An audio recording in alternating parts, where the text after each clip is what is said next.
Proverbs 1 serves as the preface to the entire book, introducing its core themes and purpose. Solomon, the author, was the wisest king in Israel's history. Early in his reign, he asked God for wisdom, and his leadership brought stability and cultural flourishing to Israel.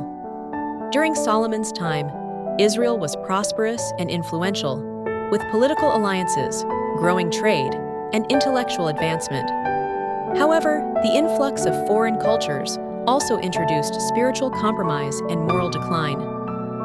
In this context, Solomon sought to guide the younger generation toward a life grounded in godly wisdom. Proverbs 1 declares that wisdom is not simply intelligence or knowledge. It is a way of life that begins with reverence for God. The fear of the Lord is the beginning of knowledge, but fools despise wisdom and instruction. This single verse sets the foundation for the entire book of Proverbs. It proclaims that true wisdom is not merely intellectual brilliance, but begins with how we regard God. To fear the Lord is not to tremble in terror, but to stand before Him in reverence, humility, and deep honor. It is a life posture of acknowledging God as the ultimate authority and source of truth. Wisdom is not about having more data or mastering life hacks. It is about direction. One can possess vast knowledge, yet remain adrift in life because they lack the anchoring truth of God's sovereignty.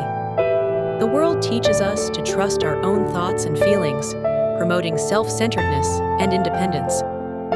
But Proverbs speaks plainly and powerfully from the start. Wisdom begins with God. To revere the Lord and submit to His word as the guiding principle of life may seem foolish in the eyes of the world. Yet, it is this very fear of the Lord that secures us in a world full of confusion, temptation, and shifting values.